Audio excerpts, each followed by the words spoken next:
नमस्कार, मैं हूं शिवनाथ झा, aryavartindianation.com के YouTube चैनल अखबार वाला 001।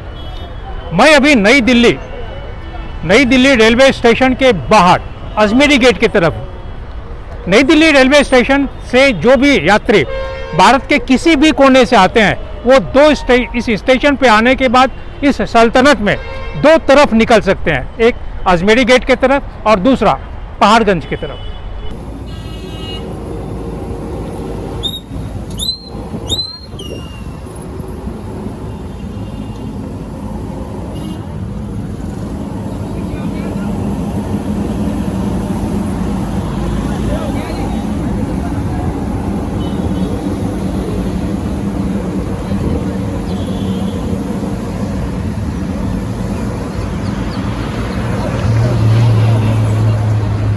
नई दिल्ली स्टेशन में उतरने के बाद भारत का एक मतदाता भारत के संसद में अगर जाना चाहे तो अधिक से अधिक 14 मिनट,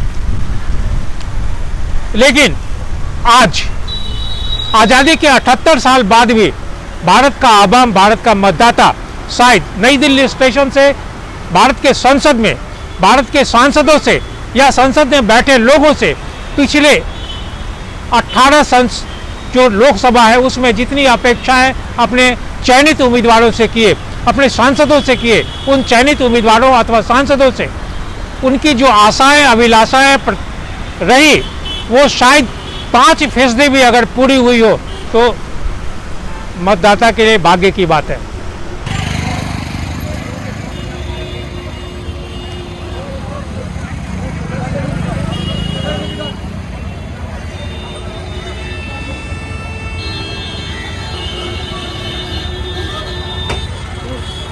बाहर आने के बाद लेफ्ट साइड आना है क्या?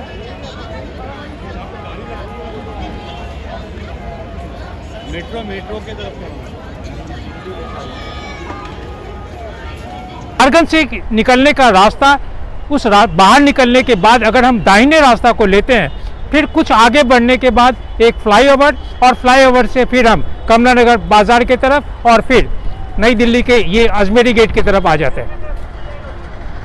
इस कहानी को करने के पीछे सिर्फ एक मकसद है कि नई दिल्ली रेलवे स्टेशन से भारत के संसद की जो दूरी है वो सिर्फ 14 मिनट की है। अधिक से अधिक 20 मिनट अगर दिल्ली का यातायात पुलिस ट्रैफिक व्यवस्था को सुगम रखे तो हम 14 मिनट में यहाँ से पहुँच सकते हैं।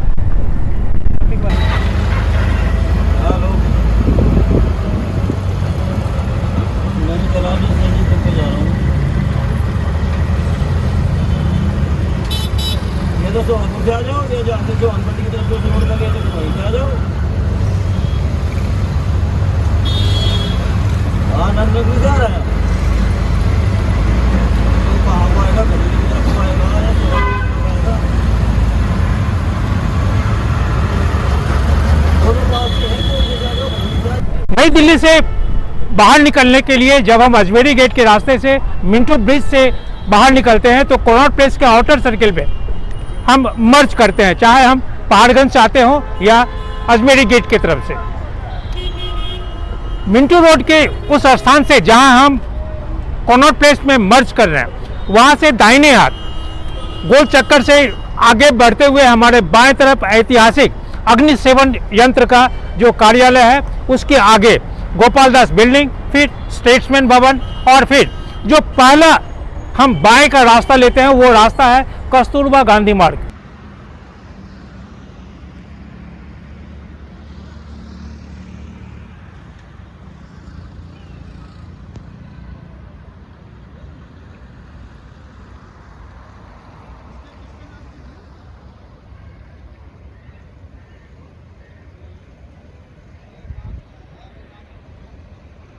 हम कस्तूरबा गांधी मार्ग से भी भारत का संसद पहुंच सकते हैं अगर हम उस रास्ते से सीधा आगे चलें और एक मस्जिद को पार करने के बाद फिर मानसिंह रोड होते हुए हम पहुंच जाएंगे इंडिया गेट के परिसर में और फिर इंडिया गेट का चक्कर लगाते हुए कर्तव्य पथ के रास्ते हम संसद पहुंच सकते हैं। अगर हम उस रास्ते को छोड़ के आगे निकले तो हम जनपथ के रास्ते से निकल सकते हैं।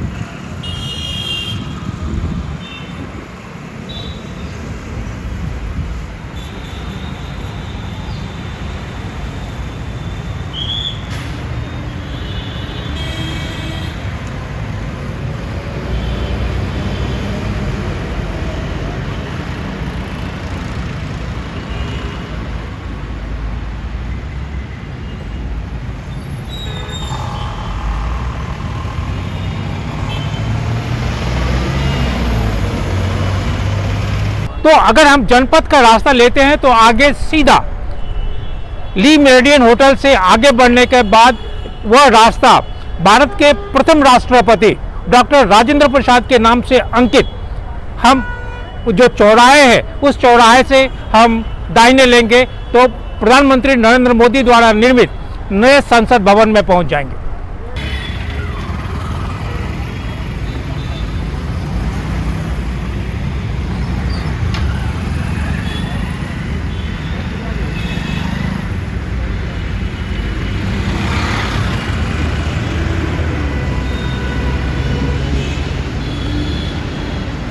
जनपद को भी छोड़ दें, हम आगे संसद मार्ग से लें तो संसद मार्ग का सीधा रास्ता हम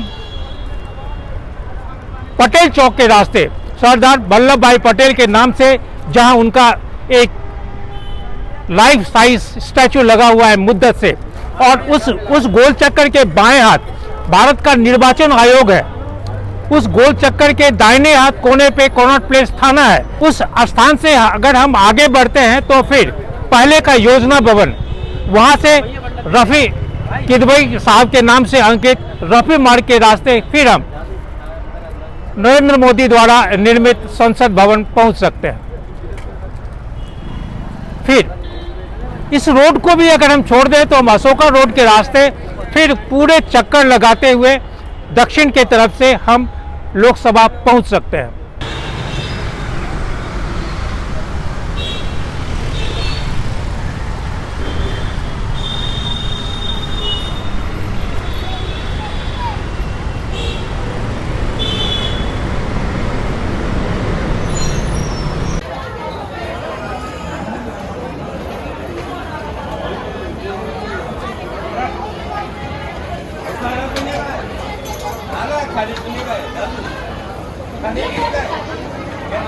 इसी नई दिल्ली स्टेशन पे कुछ दिन पहले भगदड़ में काफी लोगों की मृत्यु हुई है, लेकिन भारत का प्रधानमंत्री नरेंद्र मोदी का आवास या भारत का संसद इस स्टेशन से 14 मिनट के रास्ते पे है।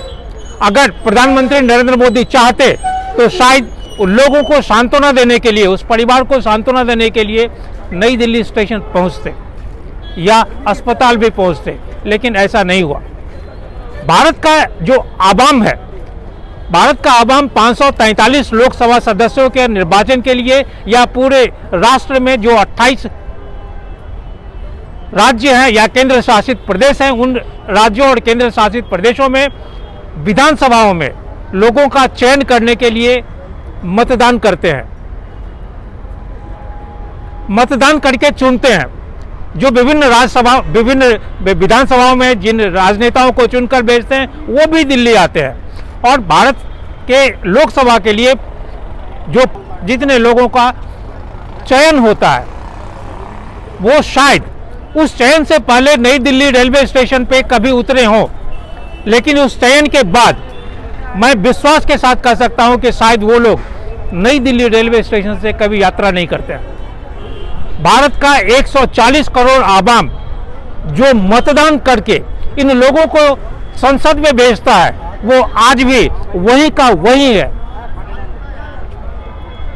मानसिक रूप से दिव्यांग, शारीरिक रूप से दिव्यांग, लेकिन जिन्हें चुनकर भेजता है वो भारत के संसद में मजे ले रहे हैं।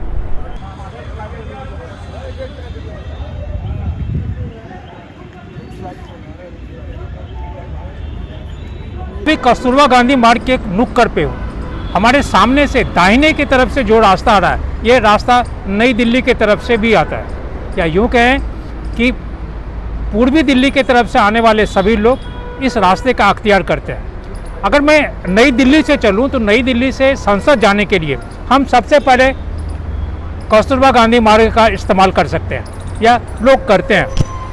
कस्तूरबा गांधी मार्ग के बारे में भले आज के दिल्ली के लोग केजी मार्ग के नाम से जानते हैं। जैसे यहाँ पे शॉर्टकट होता है कि महात्मा गांधी रोड को एमजी रोड बोलते हैं। एमजी रोड का आज की तारीख में क्या महत्व है, या समाज में लोग कैसे कैसे देखते हैं एमजी रोड के नाम को, यह समाज के लोग अधिक जानते हैं। दिल्ली में मुझे पूरा विश्वास है कि दिल्ली में रहने वाले लोग शायद 99% लोग जिस केजी मार्ग या कस्तूरबा गांधी मार्ग के नुक्कड़ पे मैं खड़ा हूँ, इस कस्तूरबा गांधी मार्ग का पहला नाम क्या था शायद नहीं जानते हो, क्योंकि उन्हें जानने की कोई ज़रूरत नहीं है। यह सड़क करजन रोड के नाम से जाना जाता था। साल 1944 में बा का निधन हुआ। बा के निधन होने के बाद करजन रोड, जहां मैं आज खड़ा हूं, इस करजन रोड का नाम हो गया कस्तूरबा गांधी मार्ग। हम इस रास्ते का भी अख्तियार करके भारत के संसद में पहुंच सकते हैं, या पहुंचेंगे या पहुंचते हैं। इस सड़क का अगर हम सीधा अख्तियार करें तो आगे एक लाल बत्ती के बाद फिर एक फिरोजा रोड काटता है इस सड़क को, फिर उसके आगे एक मस्जिद, और उस मस्जिद के रास्ते से हम मानसिंह रोड होते हुए, सिंधिया रोड होते हुए हम इंडिया गेट के परिसर में पहुंच जाएंगे, जहां से फिर इंडिया गेट का चक्कर लगाकर हम कर्तव्य पथ के माध्यम से या कर्तव्य पथ का अख्तियार कर हम भारत के संसद में पहुंच सकते हैं।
हिंदुस्तान में तकरीबन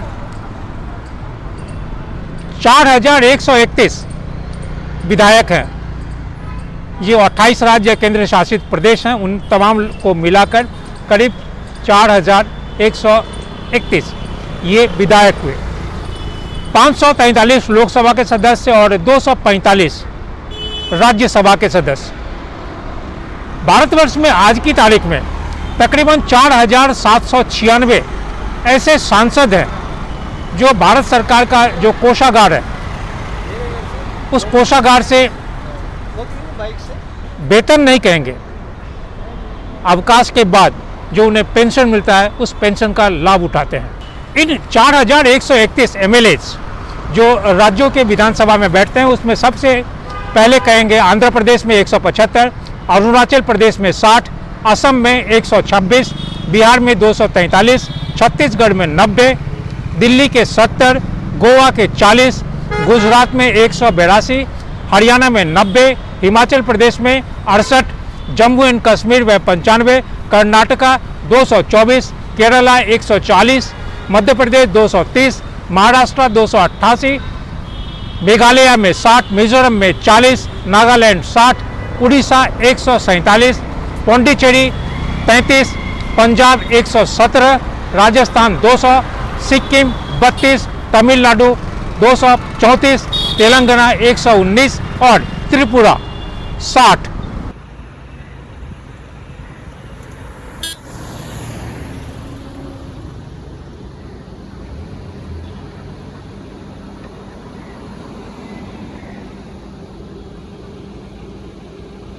बा के नाम से अलंकृत कस्तूरबा गांधी मार्ग के इस नुक्कड़ पे इन विधानसभा के सदस्यों की जो संख्या है भारतवर्ष के प्रत्येक राज्यों में, उन संख्याओं को मैं यहाँ इसलिए गिनाता हूँ कि शायद सभी विधानसभा के जो सदस्य हैं, चाहे आज हैं या पूर्ववर्ती सदस्य, इस रास्ते का अख्तियार किए होंगे, इस रास्ते पर कभी न कभी आए होंगे, या फिर अपने राज्यों की जो सड़कें हैं जो उनके घर से विधानसभा तक पहुंचाती है प्रत्येक राज्यों में, उन सड़कों पे कभी पैदल चले होंगे।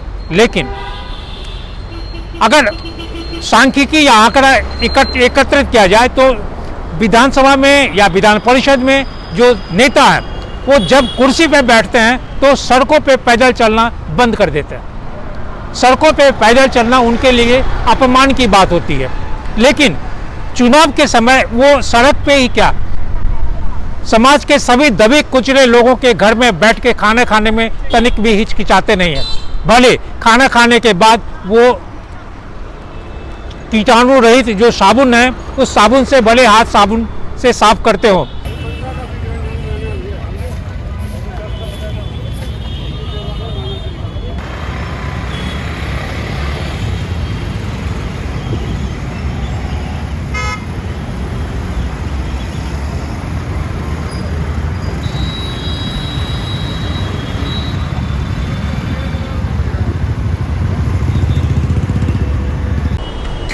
दिल्ली भ्रमण करने वाले लोग या इस सड़क पे जहां मैं खड़ा हूं, यह जनपथ है, इस जनपथ से भी हम भारत के संसद में जा सकते हैं अथवा जाते हैं। जनपथ सड़क जब आगे चलती है तो यह एक राजेंद्र प्रसाद रोड को काटती है। राजेंद्र प्रसाद रोड से भी अगर हम दाहिने तरफ जाते हैं तो हम भारत के संसद में पहुंच जाएंगे, या उससे पहले अगर हम रायसीना रोड को लेते हैं तो ठीक भारत के जो नए संसद हैं वहां पहुंच सकते हैं। इस सड़क पे यानी जनपथ पे, जनपथ बाजार में भ्रमण सम्मेलन करने वाले लोग, चाहे देसी हो विदेशी हो, दिल्ली के हो दिल्ली से बाहर आते हो, मैं दावे के साथ कह सकता हूं कि इस सड़क का पुराना नाम क्या था नहीं जानते। जनपथ से अब आप एक चीज सोचिए, यहां से भारत के जो संसद है उसकी दूरी अधिक से अधिक 3 किलोमीटर। यहां से भारत के संसद हम अधिक से अधिक 10 मिनट में पहुंच सकते हैं। जनपथ से एक बात को आप सोचें कि हिंदुस्तान में आज़ादी के बाद से आज तक जो सांसद हैं, जो अब सांसद नहीं रहे यानी भूतपूर्व सांसद, तकरीबन 4796 ऐसे सांसद हैं जो भारत सरकार के कोषागार से पैसा लेते हैं। भारत सरकार की तरफ से तकरीबन 70 करोड़ रुपया प्रत्येक वर्ष उन सांसदों पे खर्च होता है।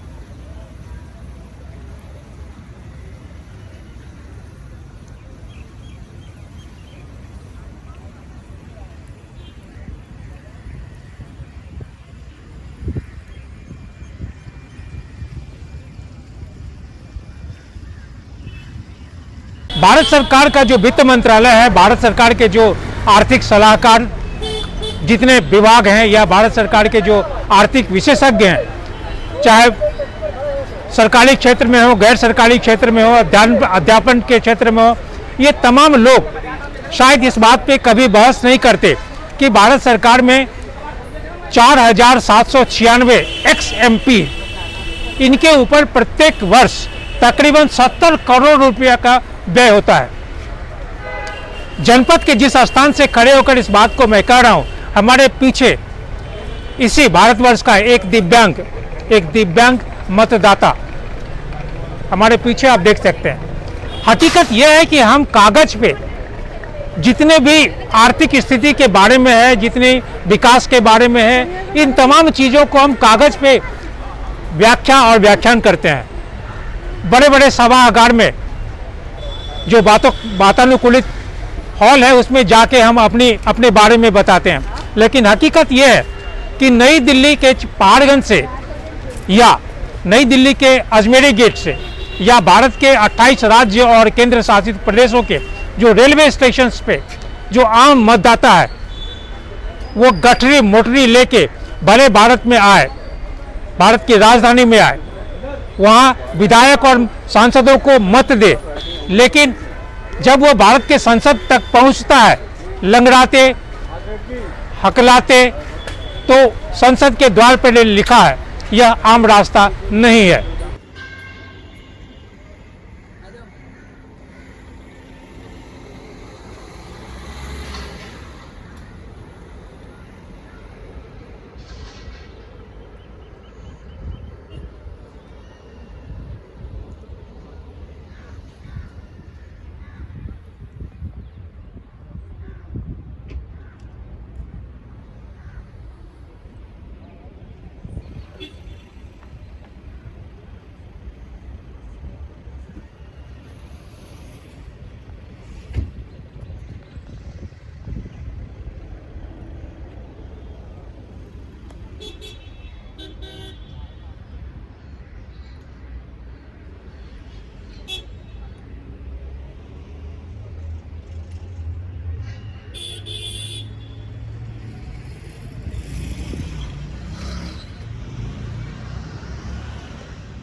स्वतंत्र भारत में कई हजार जोड़ियों में ट्रेन चलती हैं।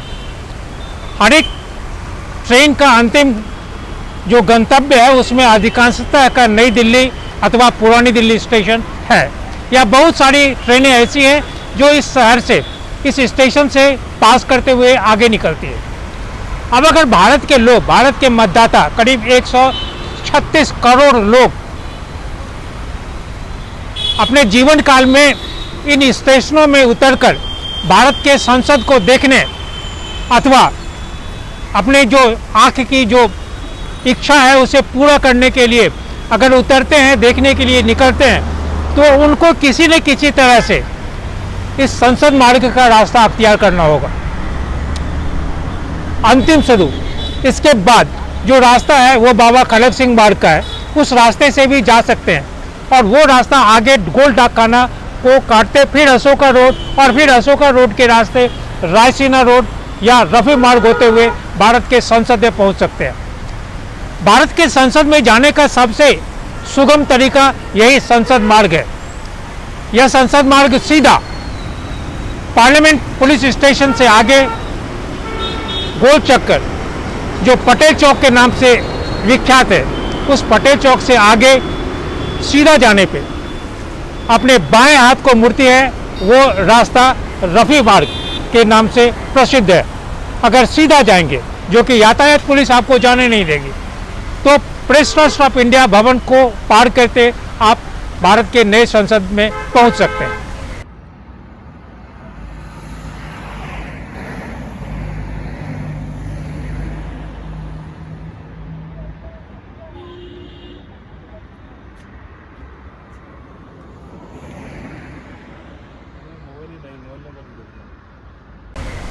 यहाँ संसद के बारे में इसलिए जिक्र कर रहा हूँ कि नरेंद्र मोदी जी तीसरी बार भारत के संसद में प्रधानमंत्री के रूप में देश का नेतृत्व संभाले। भारतीय जनता पार्टी को तकरीबन 240, कांग्रेस को 99, समाजवादी पार्टी को करीब 37, तृणमूल कांग्रेस को 29, डीएमके को 22, टीडीपी को 16, जेडीयू को, और जो पार्टियां हैं उन पार्टियों को जितनी संख्या में लोगों ने चयन करके संसद में भेजे। अब ये संसद में आने के बाद जितने सांसद हैं, भले चुनाव के दौरान वो अपने अपने संसदीय क्षेत्र में घूमते हो, पैदल चलते भी हो, लोगों गरीब गुरबा के घर में वोट को अपने वश में करने के लिए, अपने पक्ष में मतदान कराने के लिए, हो सकता है कि गेहूं का रोटी, बाजरा का रोटी, मड़ुआ का रोटी, तमाम रोटियों का एक प्रदर्शन किए हो खाने के लिए, लोगों को ये विश्वास दिलाए हो कि हम उनके हैं, हम उनके घर में खाना खाते हैं। लेकिन यकीन मानिए, खाना खाने के बाद जब वो अपने घर में पहुंचे होंगे तो न जाने कितने प्रकार के साबुन से हाथ धोए होंगे, अपने जिस वस्त्र को पहनकर उन गरीब गुरबों के घर में गए होंगे उसे धोबी को दे दिए होंगे अथवा उसे दान कर दिए होंगे, पुनः वह वस्त्र नहीं पहनेंगे। यह दिखावा है। और एक बार जब वहां से अपने संसदीय क्षेत्र से अथवा विधान पालिका के क्षेत्र से चुनाव जीत जाएंगे तो फिर उस रूप में अपने संसदीय अथवा विधानसभा क्षेत्र में नहीं जाएंगे जैसे चुनाव के वक्त में। चुनाव के वक्त में दूरियां नहीं होती है, लेकिन चुनाव समाप्त होने के बाद दूरियां लगातार बढ़ती जाती है। भारत के संसद में जो लोग जीत कर आते हैं, उन्हें जीतने के बाद सरकार कितनी सुविधाएं देती है, शायद भारत का एक आम मतदाता सोच नहीं सकता है।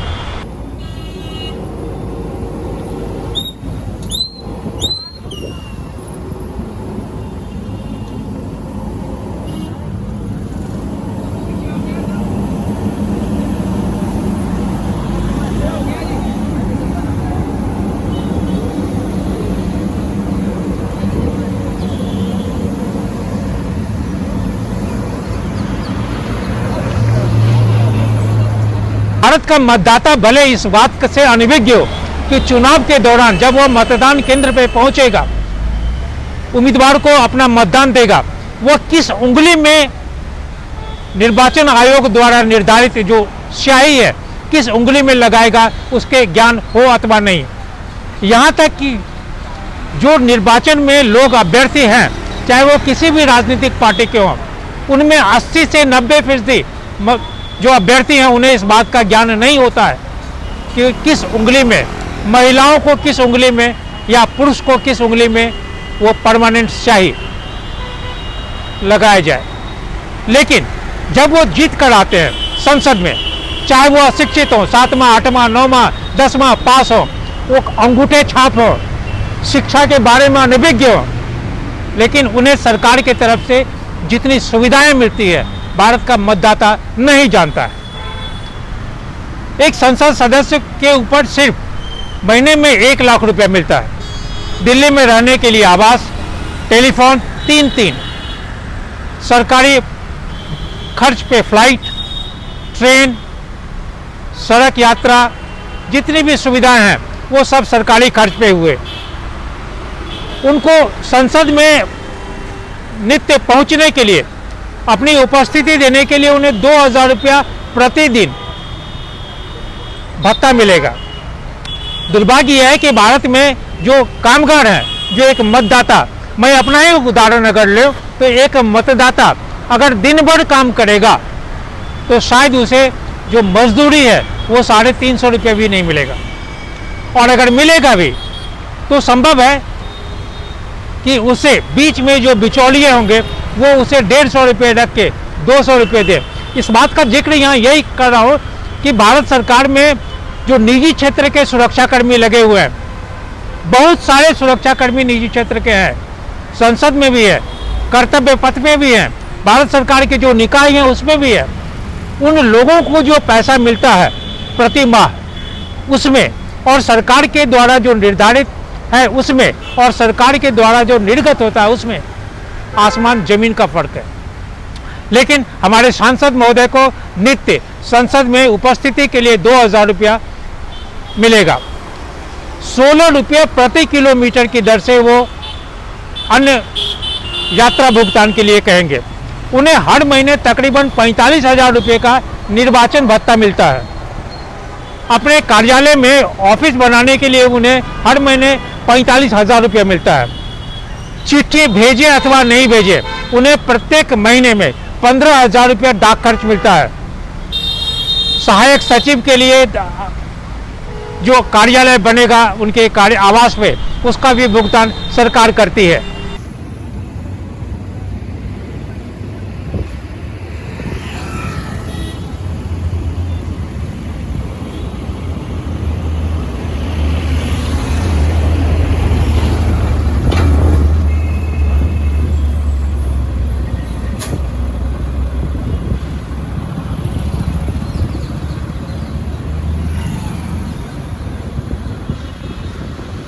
नई दिल्ली स्टेशन में उतरने के बाद भारत का एक मतदाता भारत के संसद में अगर जाना चाहे तो अधिक से अधिक 14 मिनट। लेकिन आज आज़ादी के 78 साल बाद भी भारत का आवाम, भारत का मतदाता शायद नई दिल्ली स्टेशन से भारत के संसद में, भारत के सांसदों से या संसद में बैठे लोगों से पिछले 18 जो लोकसभा है उसमें जितनी अपेक्षाएं अपने चयनित उम्मीदवारों से किए, अपने सांसदों से किए, उन चयनित उम्मीदवारों अथवा सांसदों से उनकी जो आशाएं अभिलाषाएं रही वो शायद 5% भी अगर पूरी हुई हो तो मतदाता के लिए भाग्य की बात है।